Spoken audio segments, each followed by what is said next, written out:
여러분 안녕하세요. 재현미입니다.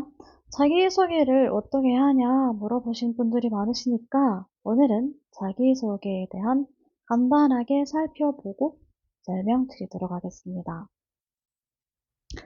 Oke, jadi ini soal 자기소개 yang biasanya dipakai ketika teman-teman lagi proses untuk G2G gitu ya. Di sini saya buat 12 hal-hal yang perlu diinformasikan ketika kita membuat pengenalan diri gitu ya. Sebenarnya sih kalau untuk versinya seperti apa ya tergantung teman-teman, informasi apa aja yang ingin disampaikan. Yang pasti di sini hal-hal yang pasti untuk disampaikan adalah ada salam misalnya ya. Contohnya 안녕하십니까 만나서 반갑습니다. Nah, kenapa saya menggunakan 안녕하십니까 만나서 반갑습니다? Karena di sini konteksnya adalah konteks formal, di mana kita sedang di interview, sehingga ketika kita ingin menunjukkan rasa hormat dalam situasi yang formal, kita bisa menggunakan 안녕하십니까. Dan ini juga kita pakai ketika pertama kali bertemu dengan seseorang dalam lingkungan bisnis, dan orang tersebut adalah orang yang kita hormati. Kemudian, nama. 제 이름은 점점점입니다. Nah, ini sebenarnya istilah yang standar dipakai ketika kita ingin memperkenalkan nama, gitu ya. Kemudian umur, 저는 점점점 살입니다. Nah, di sini nanti di bagian titik-titik teman-teman tinggal memasukkan umurnya teman-teman berapa gitu. Kemudian status, nah status ini ada 결혼했습니다 atau 미혼입니다. Kalau 결혼했습니다 berarti mengindikasikan kalau kita sudah menikah, sedangkan 미혼입니다 berarti kita masih lajang gitu. Kemudian asal, kita bisa menunjukkan kita dari mana, negara mana, atau mungkin juga kampung halamannya di mana itu boleh. Di sini saya khusus hanya pakai yang negara saja. Jadi kita bisa bilang 인도네시아에서 왔습니다 atau 인도네시아 사람입니다. Itu juga boleh ya. Kemudian keluarga. 가족은 모두 점점점 명입니다. Maksudnya di sini keluarga saya berjumlah bla bla bla bla. Nah, di sini teman-teman tinggal masukkan jumlah anggota keluarganya ya, termasuk teman-teman sendiri gitu ya. Kemudian hobi, 저는 외국어 배우기 좋아합니다. Atau 독서를 좋아합니다. Nah, perhatikan di sini ada kata-kata 외국어 배우기. 배우기 artinya belajar, 외국어 bahasa asing. Belajar ini kan kata kerja. Nah, supaya kita bisa membuatnya dalam bentuk kata benda harus ditambah dengan ki. Kenapa harus dibuat kata benda? Karena ada kata kerja 좋아합니다. Gitu ya. Jadi di sini saya suka belajar bahasa asing sehingga 외국어 배우기 좋아합니다. Kalau misalnya saya mau bilang saya suka baca ya tinggal tambah 독서 aja. 독서 ini kan bukan kata kerja tapi sudah kata benda. Jadi tinggal dipakaikan dengan partikel 를. Saya suka baca buku. Maksudnya seperti itu ya. Kemudian lulusan. Lulusan ini tergantung teman-teman lulusan apa. Misalnya, 저는 대학교에서 졸업했습니다. Saya adalah lulusan dari universitas. Atau misalnya lulus SMA, 고등학교에서 졸업했습니다. Itu juga boleh. Kemudian untuk pekerjaan saat ini, misalnya ini teman-teman ingin menunjukkan aja gitu, menginformasikan kalau saat ini teman-teman sedang bekerja, posisinya 5년 동안 회사에서 일하고 있습니다. Jadi selama 5 tahun saya bekerja di perusahaan. Atau mungkin yang bekerja di pabrik, 공장에서 일하고 있습니다. Saya sedang bekerja di pabrik gitu ya. Kemudian tujuan. Nah, tujuan di sini teman-teman pengen kerja di Korea untuk apa gitu. Nah, umumnya itu kan untuk membantu keluarga. Jadi kita bisa bilang 가족을 위해 한국에서 일하고 싶습니다. Saya ingin bekerja di Korea demi keluarga gitu. Kemudian ekspektasi.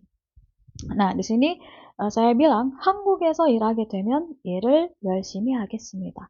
Ekspektasi di sini adalah ketika kita udah di Korea kita mau ngapain gitu, dan kalau bisa yang kita lakukan ini bisa menguntungkan untuk perusahaan atau tempat kita bekerja gitu ya. Jadi kalau misalnya nanti saya bekerja di Korea, saya akan bekerja dengan rajin. Kemudian yang terakhir adalah salam. Nah, di sini kita bisa bilang 잘 부탁드립니다. Mohon bantuannya. Nah, ini semua adalah versi standar. Kalau misalnya teman-teman pengen lebih ringkas dan lebih natural, bisa menggunakan cara seperti ini. 안녕하세요. 인도네시아 온 시티라고 합니다. 97생이고 미혼입니다. Maksudnya adalah, ya, halo, nama saya adalah Siti, saya berasal dari Indonesia. Saya lahir tahun 97 dan saat ini masih melajang. Jadi di sini si Siti sudah memperkenalkan dirinya dari mana, kemudian tanggal lahirnya kapan, dan statusnya apa gitu. Nah, untuk tanggal lahir nih teman-teman nggak harus menunjukkan semua dari tahun, kemudian bulan atau tanggal lahir, tapi cukup hanya menyebutkan tahun lahir karena umumnya di Korea justru mereka menggunakan tahun lahir ya untuk menunjukkan kelahiran mereka kapan gitu. kemudian 가족은 모두 5명이고 외국어를 배우기 좋아해서 주로 언어 배우면서 시간을 보내고 있습니다. 저는 대학교에서 졸업해서 5년 동안 회사 다녀왔습니다. Nah, di sini si Siti menunjukkan bahwa keluarganya ada 5 orang. Kemudian karena dia suka belajar bahasa asing, maka dia sering memanfaatkan waktunya untuk belajar bahasa asing gitu ya. Kemudian di sini dia juga menunjukkan kalau dia adalah lulusan universitas dan setelah lulus dia bekerja selama 5 tahun di sebuah perusahaan gitu. kemudian 가족을 경제적으로 지원하기 위해 한국어를 꾸준히 공부해왔고 한국에서 일하고 싶습니다. Nah, di sini ada kata 경제적. 경제적 maksudnya secara ekonomi atau secara finansial. Berarti di sini Siti ingin meningkatkan perekonomian keluarganya. Di sini kan ada kata 지원하기, 지원하다. Itu artinya adalah mendukung atau menopang, itu juga bisa. Jadi maksudnya tujuan Siti untuk belajar, tujuan Siti untuk bekerja di Korea itu adalah untuk membantu atau meningkatkan perekonomian keluarganya.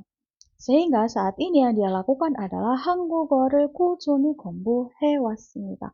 Maksudnya saat ini dia sedang belajar bahasa Korea dengan rajin gitu.